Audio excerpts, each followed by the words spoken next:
so glad to have you with us this week for my conversation with Sam Whitesell, professional musician, performer, pianist, coach, and teacher. We're talking about how he's taken his teaching online and now facilitates group programs and helps adults reconnect with music, bringing them back to the piano. I think you're going to have a lot of fun with this conversation, talking about creativity, making space for the things that fuel and inspire us. Sit back and enjoy. Hey there, friends. Are you looking for tools to resolve stress, reliable information to support your whole health, tips to help you motivate yourself, and identify when motivation is fading before it happens, implementation, accountability, and someone to remind you to celebrate even the small successes, where you could find tools you can use and accountability in a community that cheers you on, where information about health trends and lifestyle is reliable and straightforward. I know that you have what it takes to up-level your health habits and restore your resilience. You just might need a boost to start building momentum. I've designed a membership where you can choose the level of support you'd like to get every month, whether it's tuning in to connect with like-minded change makers or getting personalized support with one-on-one coaching to help you chart your path to success. Check out the link for the Velocity membership at happifiedlife.com. Special pre-launch pricing is now available for premium support, but you can jump in for free if you just want to test the waters. I look forward to seeing you inside. Living in a stressful world doesn't mean you have to give up on happiness. Instead, you can shift your perspective of stress and discover how to live your life in flow. Welcome to Happified. I'm your host, Susi Vine. Join me for inspiration and interviews with folks who are shining their light in the world in the areas of positive mindset, health, and wellness. I'm so happy to have you here.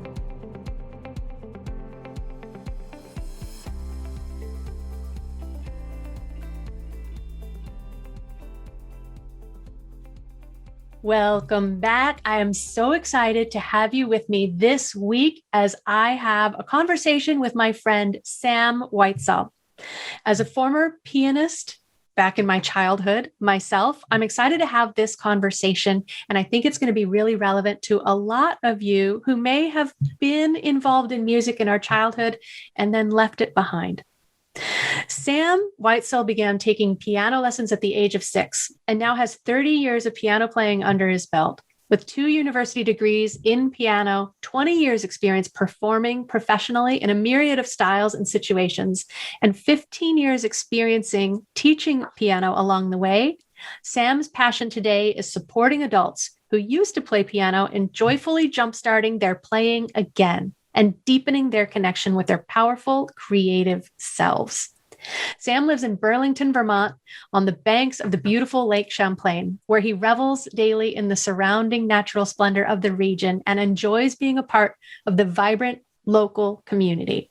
But now you can have students everywhere around the world, Sam, and I think that's so exciting. Thanks for joining us. You're welcome. And it is exciting. I'm starting to be teaching globally. Yeah, I think you were just saying that you have a group in session right now, and one of your students is in Europe. Yeah, I have my first student from Austria, and recently I had my first student in South America, in Chile. I love it. Or Central America. So you are, I think, one of those rare musicians who started playing young and kept that alive. Did you ever kind of fall away from music, or was it always a really big passion in your life? Yeah, that's a good question. So I started piano when I was 6, and there's quite a lot of music in the family. So it was something that was like easy to enjoy and supported. And I did a lot of studying. I did an undergrad degree. I did actually stop playing for like 2 or 3 years officially for a whole bunch of reasons. I was kind of burnt out, like after being in music school and just playing piano all the time and starting to question like what I was doing. Just practicing all the time. And losing touch some with my own creativity. Like I was playing music that I was hired to play, and it was a lot of classical music. And like sometimes I didn't relate to it so much. It was like becoming kind of a job. So yeah, I did stop playing for a couple of years. I actually went and worked on some small organic farms and a meditation retreat center, and honestly, like trying to find myself in like some ways I was out of touch. And yeah, then I realized that I was missing it and got back to it. Eventually, I realized I wanted to teach and perform and find more of my creative voice. That's actually when I started doing some composing also. That's beautiful. I think that for a lot of people, giving ourselves that permission when we need to hit the reset button or we need to create a little bit more space is hard. We feel like we have to push through. We worked really hard to get where we are. We can't turn away from that even temporarily. And then we do really get to that point of burnout where we end up giving it up entirely. So I love that space helped you really come back with a new perspective and opened up your creativity. Yeah, everything, my whole approach to playing and to practicing and composing music creatively and even improvising, which is something I do a lot. I play a lot of jazz. Everything has changed so much. Yeah, including like body awareness. I mean, a lot awareness on a lot of levels. I realized I was fairly out of touch with myself. So yeah, even just to enjoy creating and expressing myself, I had to get in touch with what was even there to express. But getting a lot more comfortable with my body too. I actually did have a lot of problems with tension and tendonitis and stuff early on. That actually was quite a problem. I actually didn't play for maybe half a year at least in music school because of that. So that's something that I like to help folks with too, just the body awareness and playing comfortably, being in touch with your body and feeling and understanding how to move easily, which all adds to the enjoyment and ease of playing, of course. Absolutely. I think that's a really important insight because we do tend to compartmentalize, right? And without having that awareness of our body and recognizing the messages, because it's really easy for them to be drowned out. There's so much input. But when we can be present and recognize what our body needs, then we can just enjoy what we're doing so much more instead of trying to mute the shoulder tension. Because I feel it as if I'm 5 years old again, sitting at the piano, which, at that point was bigger. You've got your arms up, you're really engrossed in what you're doing. And it's easy to forget, that we're in these situations, we're not breathing perhaps as fully as we could be, or that neck and shoulder tension. So bringing that together, that would serve us in so many different aspects of life. I think everybody needs to take that opportunity to learn how to check in and meet our needs. Yeah. Breathing is so important.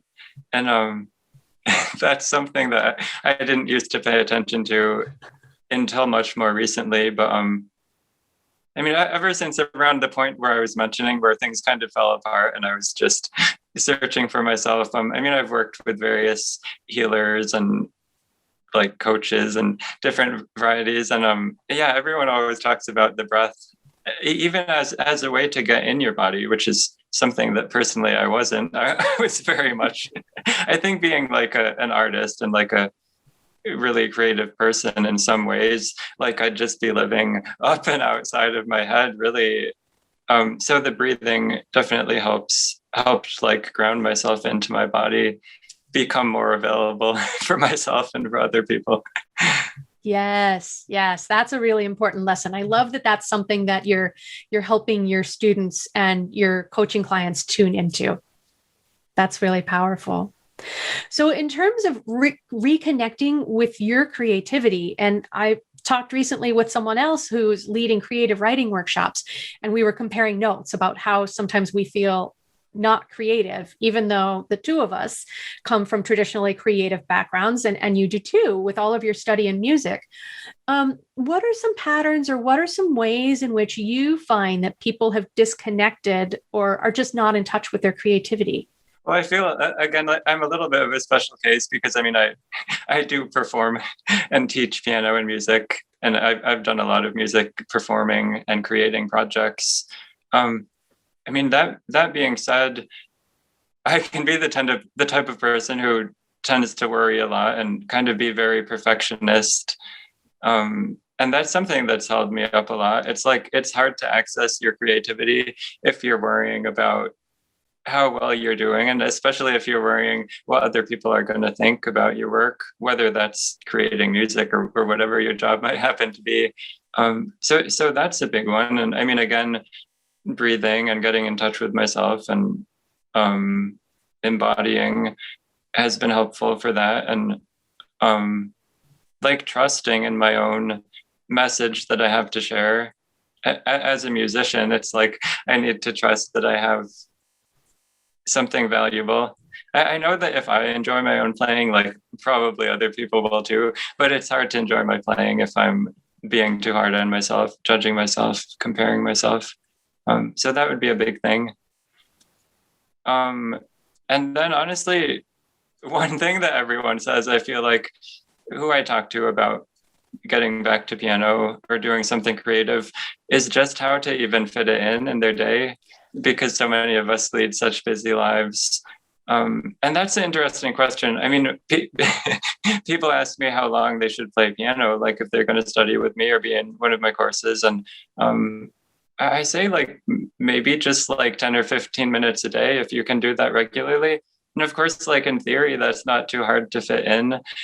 There's probably somewhere you could put that. But I think, I mean, this happens to me too. When I have too much going on, I just get stressed. And even though ironically, doing something creative that takes me out of my stress, that would be the perfect thing to just like calm down my system and actually give me the space to step back into everything else I'm doing. It's like, it's hard for us to realize that and make it a real priority, even if it's just literally 10 or 15 minutes. So there must be like a place you could put that in your day, but it might seem overwhelming to make that choice at first. Yeah, I think you've made some really, really terrific points there. It's hard to give ourselves permission, right? We feel like, oh, there's so much to do. I really need to be productive right now. I really need to stay on this project until it's done. And then I can give myself 10 or 15 minutes to do something just for me, right? And I think that's a bit of the circle that we can get into, not recognizing that if we give ourselves 10 minutes to feel restored, to do something pleasurable, like making music or doodling or writing or whatever form we enjoy, then we can come back with more focus, more energy. We can get back into that project as opposed to forcing ourselves to power through, which a lot of us, this Western game that, this mind game that we play, it doesn't do us any favors, but we get stuck in that. Well, I'm committed to this. I can't let myself have fun until I get work done. Yeah. And that's something I 100% relate to. And like, I struggle with all those same things, even though what I do for work is literally like quite creative. But I was even just realizing recently, like I don't sit down enough myself and just play for my own enjoyment. Like I perform professionally and I record regularly. Right now, I have a church job and we do online services at the moment. So I record for that once a week. But I was a few weeks back, I was realizing like, wow, I don't even know when the last time was that I just sat down and played for my own enjoyment. So, I mean, ironically, considering it's like the artistic thing that I actually do, but I'm just so caught up in my work, teaching and developing my online business and other things. Yeah, it's the same thing for me.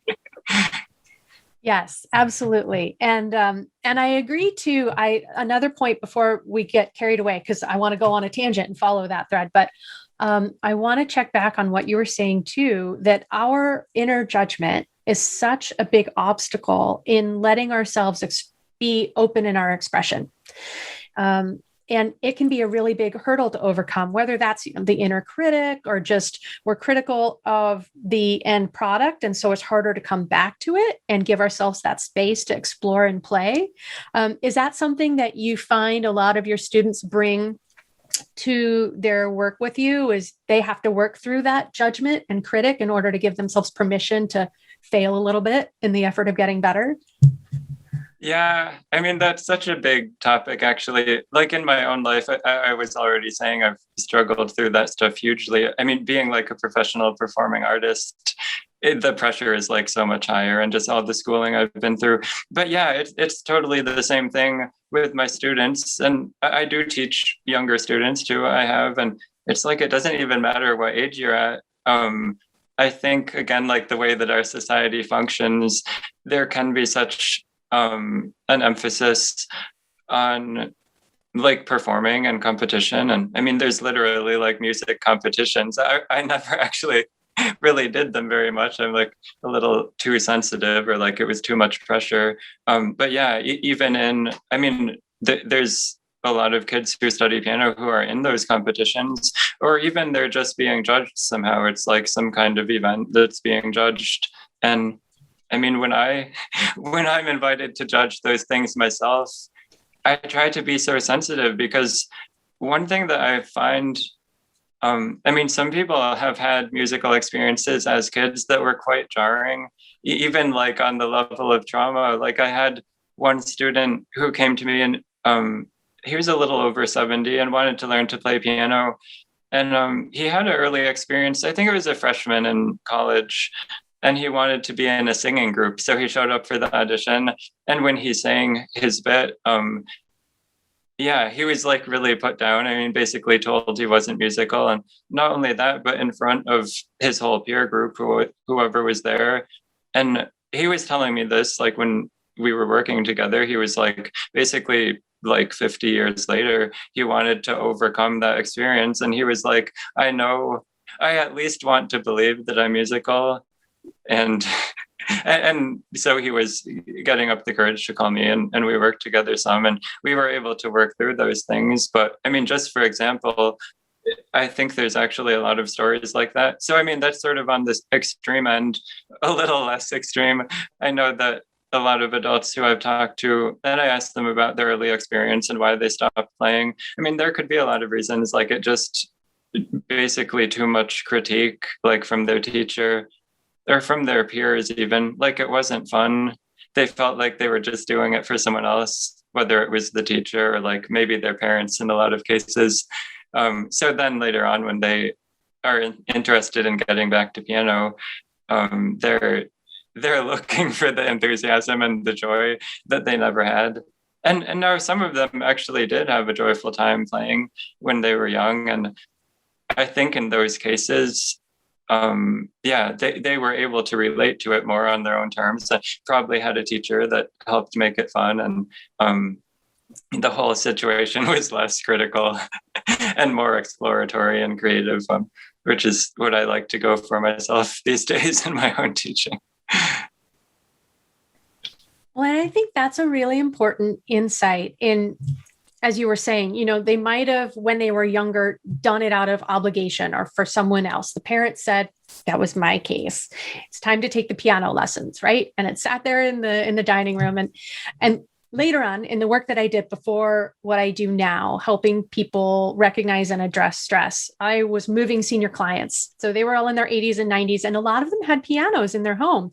And my running joke would be to say, what a beautiful piano you have. We had one as a kid. I spent more time polishing it than I did playing it. because it was that sense of obligation. And as a kid, you want to play, you want to do other things. And the more people tell you what you should be doing, the more you just kind of chafe under that. So I think it's really powerful then as adults to give ourselves that space to come back and say, well, on my own times and for my own purposes, I feel like I could be really fulfilled by trying this again. Yeah. Yeah, doing it on your own terms is like so inviting. I mean, interestingly, I don't really remember ever resenting like playing and taking lessons when I was a kid. I think I had all the right support, but almost sort of the opposite later on when I'd be taking lessons and was like already a young adult, or like not even a young adult.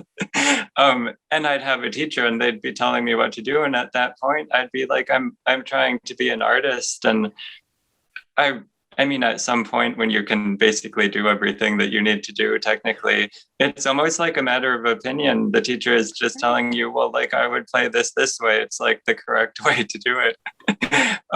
But then you start questioning, well, like, I mean, there's lots of ways to do it. And what if I have a way that I really enjoy and feel is expressing what I want to? And so, I mean, that for me, that was coming up a little later on, but I feel like all that same stuff comes up as a kid, or even being told what kind of music to play. Like, we're only going to do classical music. And a lot of the adults who I talk to now, that actually is why it wasn't fun. I mean, it was like this tedious thing. And meanwhile, they wanted to be playing some popular music that they loved and thought would be fun. And that just wasn't what was happening in the lessons. So how does that work when people come and work with you? Do you still do one-on-one lessons in addition to your group programs, or how are you working with your clients? At the moment, I'm mostly working in the group programs, which I just started recently. It's just been within the last year, and doing that online, which is all new, all because of COVID, basically having to pivot to online. But it's been really wonderful working in groups with adults. There's so many good things that you actually don't really get from one-on-one lessons, like the community support and seeing that everyone, whatever stage of playing each person is at, everyone's working on the same kind of challenges in their playing and learning how to learn music and play music. So there's such like mutual support and kind of cross-pollination of ideas. So I've been really enjoying that. I actually am looking at mostly working in that format. I'm currently actually teaching a relatively full studio of kids, which occupies most of the rest of my time. So yeah, I'm still playing with that balance, but I definitely enjoyed the group work. It's been really exciting to do the past year. Yeah, and I think that's, people who aren't familiar with group coaching or that sort of thing, and you think traditionally in the format, it's one-on-one and you want that privacy. You don't want to be open and share or be observed, right? You don't want to fail in front of too many people. But the real power of these group sessions is other people ask questions that you might have been afraid to ask or that you didn't even know yet that you have. And the answer is so insightful or enlightening. It helps move you forward, so that collective experience. And like you said, too, it's a group of people who are all together cheering you on. Everybody's working through the same obstacles, learning the same scales and new songs or choosing their own songs or however you put that together, which is another question that I have for you. And, Okay. And so once you get over that initial hurdle, like, oh, I don't know if I want to like sit in a room full of people, the benefits are much greater than you might recognize could be hiding in that kind of format. So I love that. I think that's great to and be connected in community, because in terms of how we feel stress and respond to stress, sometimes we withdraw and isolate ourselves. And that's exactly when community benefits us so much more. So any opportunity in which we can get to know people who share values or goals is so rewarding. And especially in these times, it's really powerful to have that connection. So I love that. Yeah, you put that also beautifully. I agree 100%. One interesting thing about piano that I point out to people, especially when it's this question of to take one-on-one lessons or to be in a group, piano is like one of the only instruments that you can tend to just play and practice by yourself mostly, because if you're playing most other instruments, like any kind of strings or woodwinds or brass or singing, you're likely in some kind of larger ensemble, like if you're in school or there's community ensembles you could be in. And so you get that community aspect of it, and it actually holds you to some sort of standard or momentum or motivation to keep playing and keep preparing your music. And then you get that social experience of playing together too. And in piano, there are lots of opportunities to play in groups, but there's usually only one piano in a group. And you have to have sort of like a certain competency, depending on what kind of group it is, what kind of music you're playing. So yeah, I find that a lot of people are just playing piano by themselves, and it is isolating, and it's such, I mean, it can be, it's such a different thing. It was almost like a running joke in college, actually, that the pianists were like the kind of extreme, like introverts compared to everyone else. Locked away in their practice rooms, no need to get together and coordinate with anyone else. Pretty much. I mean, not only that, but our repertoire, when you get to an advanced level, it's like there's these huge pieces that you have to spend so long working. I mean, that what you just said wasn't like an exaggeration at all.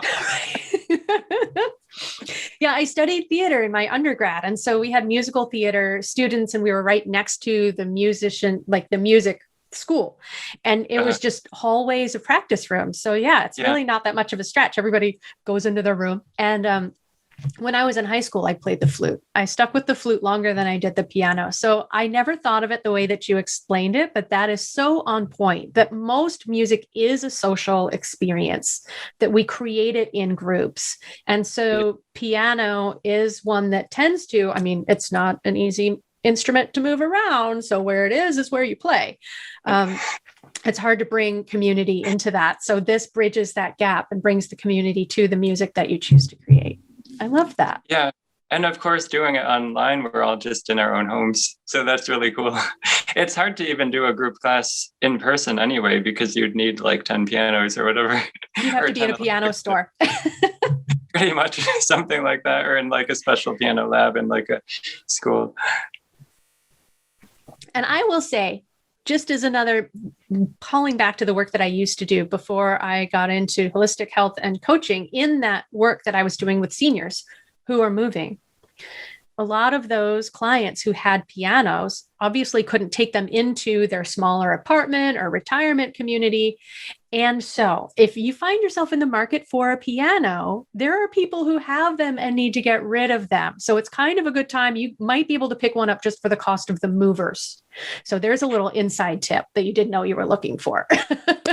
Yep, that's definitely true. And so the question that I had before about, and you mentioned choosing the music that you really resonate with. Do you let your students then in the group programs choose the music they want to play, or do you start them out with the same selections and then they branch off, or how do you let them have creativity in that regard? Yeah, that's a really great question. I mean, as I've been teaching, whether my private students or in the group class, I've been more and more letting everyone, I mean, if they have music that they're actually motivated to play already, that they're just bringing to me, even if it's like a bit of a stretch, as long as it seems like within reason, I'm like, yeah, great, that's perfect. And I mean, we'll kind of learn whatever we need to learn in that context together. Because yeah, just the motivation that the student is already bringing, I'm in no way like asking or forcing them to play it. Yeah, so that's been huge for me. I don't know if a lot of teachers do that, but that's definitely my modus operandi. And then in the group class, I don't know if we mentioned this yet, but it's technically a class for people who used to play already, to some degree, which varies. I mean, it could be just from a little to a lot. So they're not complete beginners. And we're more working on like different foundations involved in playing. We're more involved in different foundations of playing. And we have some music like woven into that curriculum, which is almost more just kind of for the demonstration purposes of like the tools that we're learning about. And then, yeah, I definitely invite people, whatever they might be working on, basically apply the techniques that we're learning to the music that they're working on. And we do a recital at the end, which is really fun, which is actually a great opportunity for those students to showcase something of their own. It could be something from the class, but it could be something on their own that they've been working on. Piano recitals, you're giving me flashbacks, Sam. With my feet swinging under the piano bench. Yeah, so that is something that actually can bring up some big like fears or negative memories, and for me included. I mean, I've had a lot of performance anxiety issues, even being professional. That's something I've worked through so much in my own life. but yeah, the first time I ran my program, I wasn't even thinking of having a recital at the end, honestly. I wasn't sure people would even want to, but as we were going through the course and we were getting towards the middle or near the end, I don't know if I even asked people, but like a couple of people just started asking, like, are we going to do a performance? They actually wanted to do it, and everyone was super on board, and it was really fun to do that like virtually at the end of the course. Sure. And then they can invite, family or friends because it's via Zoom, right? Yeah, it's been so fun doing Zoom recitals this year, just with everything online. For a bunch of reasons, like I don't have to rent a space to do it, and people don't have to people don't have to dress up and show up. But actually, the way that I've been running my recitals virtually, I'll have people pre-record themselves at home and then send me the video, and then I like stream those on the actual Zoom event. So everyone can be much more relaxed. They're just like at home on their couches watching and enjoying. Yeah, it's really different. And they can record it in as many takes as they need to not get that wrong note, that pesky flipped finger.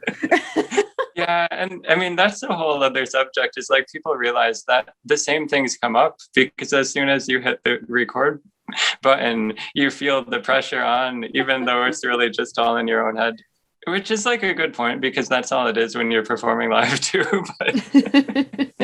Well, and one of the tools that I like to share with people, I have a couple of different resources that I make available when I collaborate with partners and that sort of thing. And so I have this little PDF and video, and it's called 5 Steps to Master Stress and Shine in the Spotlight. And it's really, and it comes from my own experience performing and music and what have you. And now as we get up and try to tell the world what it is we're up to and creating, that performance anxiety, that stage fright, that stress reaction, if we change the way we look at it, we can, like, again, with that whole perception of stress, use it as, oh, my palms are sweating, but that's just because my circulation changed. If there was a tiger, I could run away, but I'm using this ability and focus to really dive in and bring all of my attention into my performance, right? When we start making shifts and we try it out, we experiment, we do it, and you don't go down in flames. We find we actually like it and we get great feedback. We're more willing to try it again. And so